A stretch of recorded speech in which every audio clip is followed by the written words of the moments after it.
Hello, Chiefs fans. I'm Derek, and welcome to another video. The Kansas City Chiefs' Week 14 showdown against the Los Angeles Chargers proved to be a pivotal chapter in their season. The team, which has faced adversity in the form of injuries and roster challenges, came away with a hard-fought victory, but not without paying a price. Key players suffered injuries, sparking concerns for the road ahead as the Chiefs inch closer to the postseason.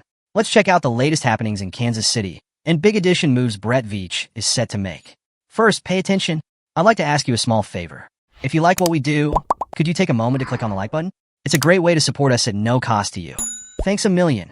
Let's start by talking about a big loss for the Chiefs. Kansas City's defense took a significant hit late in the game as cornerback Joshua Williams left with a suspected head injury.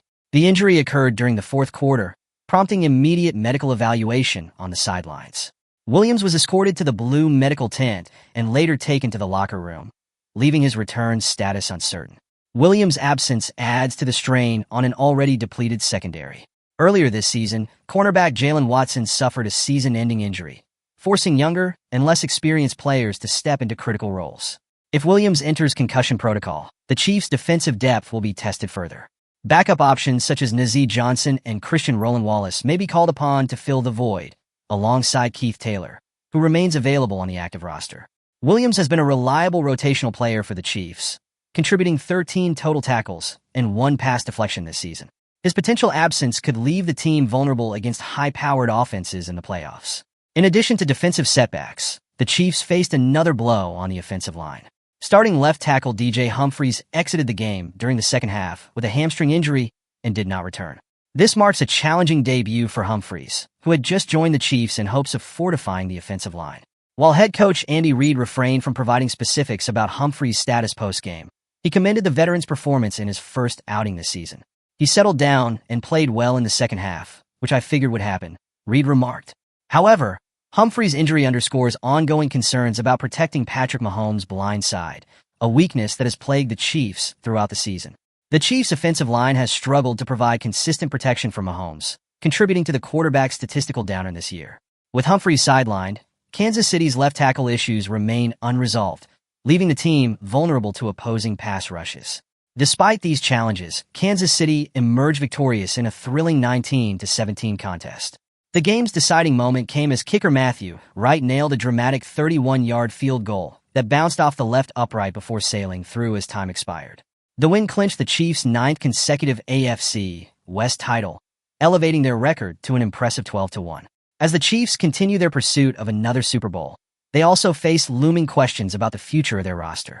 Travis Kelce, one of the greatest tight ends in NFL history, has experienced a noticeable decline this season.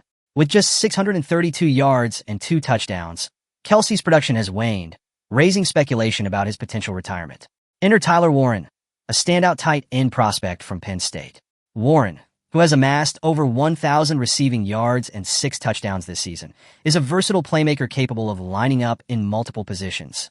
His athleticism and skill set have drawn comparisons to rookie sensation Brock Bowers, making him an enticing option for the Chiefs in the 2025 NFL Draft. Warren's arrival in Kansas City could reignite the offensive synergy between Mahomes and his primary targets. With Mahomes under center and Andy Reid's coaching prowess, Warren has the potential to become a top-tier tight end in the NFL. However, securing his services may require the Chiefs to trade up in the draft, a move the organization has not hesitated to make in the past. Meanwhile, former Chiefs wide receiver Doris Fountain has publicly expressed his desire to rejoin the team. Fountain, who last played for Kansas City in 2021, recently took to social media to urge general manager Brett Veach to consider bringing him back for a playoff run.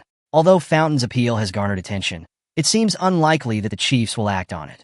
The team's current receiving core, bolstered by the emergence of Xavier Worthy and the mid-season addition of DeAndre Hopkins, appears well-positioned for the postseason.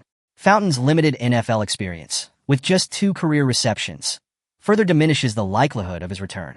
Looking ahead, the Chiefs may explore solutions to their offensive line struggles in the offseason. One intriguing option is former Pro Bowler Trent Brown, currently recovering from a patellar tendon injury. Despite concerns about his size and age, Brown has a proven track record as a reliable pass protector. Trent Brown, a former Pro Bowler with an illustrious NFL career, has been lauded for his exceptional size and skill. Standing at an imposing 6 feet 8 inches and weighing over 350 pounds, Brown has been a cornerstone of pass protection for teams like the New England Patriots and Oakland Raiders. Notably, he once secured a 4-year, $66 million contract with the Raiders, emphasizing his value as one of the league's premier offensive tackles. However, Brown's career has not been without its challenges. His most recent stint with the Cincinnati Bengals was cut short after a devastating patellar tendon tear in Week 3 of the current season. This injury, combined with his age 31, raises questions about his ability to return to peak form. Recovery from such a significant injury is no small feat, particularly for a player of Brown's size, where added strain on the knee could complicate rehabilitation. Despite the inherent risks, Trent Brown's track record suggests he could be a valuable addition to the Chiefs' offensive line. His history of excelling in pass protection aligns perfectly with Kansas City's need to safeguard Mahomes. Analyst Alex Ballantyne from Bleacher Report recently highlighted Brown as a potential target for the Chiefs in 2025. Ballantyne argued that, with proper recovery and conditioning, Brown could fill a critical void on the Chiefs' roster while providing veteran leadership to an otherwise inconsistent offensive line. The Chiefs' current struggles at left tackle, marked by the performances of Wanya Morris and Kingsley Suamataia, underscore the need for an upgrade.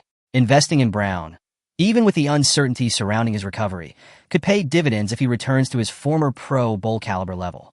Kansas City has a reputation for maximizing the potential of veteran players, often turning perceived risks into substantial rewards. If any franchise can successfully integrate Brown into its system, it is the Chiefs under Andy Reid's guidance. Financially, signing Trent Brown might be a prudent decision. Following his injury, Brown is unlikely to command the type of lucrative deal he once secured. His 1-year contract with the Bengals for just over $4 million in 2024 reflects his diminished market value.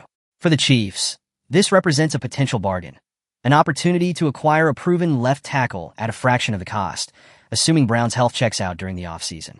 The Chiefs may opt for a short-term, incentive-laden contract to mitigate risk while providing Brown with the motivation to excel. Such a deal would allow Kansas City to address its immediate needs while maintaining financial flexibility for other roster improvements. Trent Brown's potential signing embodies the Chiefs' strategic approach to team building. While there are undeniable risks associated with his injury and age, the upside is equally compelling. The opportunity to bolster Mahomes' protection with a proven veteran who has thrived in high-pressure situations aligns with Kansas City's win-now philosophy. If Brown can recover and regain his form, he could solidify the left tackle position and help the Chiefs maintain their dominance in the AFC. How will the Chiefs handle the potential loss of Joshua Williams? And can younger players step up in his absence? What should Kansas City do to address their left tackle struggles after DJ Humphrey's injury? Is Tyler Warren the right successor to Travis Kelce? Or should the Chiefs explore other options? Should the Chiefs consider re-signing Doris Fountain? Or is their wide receiver group playoff ready? Is Trent Brown worth the risk as a solution for the Chiefs' offensive line? Leave your analysis in the comments for each topic discussed here. Remember to leave your like and subscribe to the channel. Be another fan of our community and let's strengthen the Chiefs. Until the next video.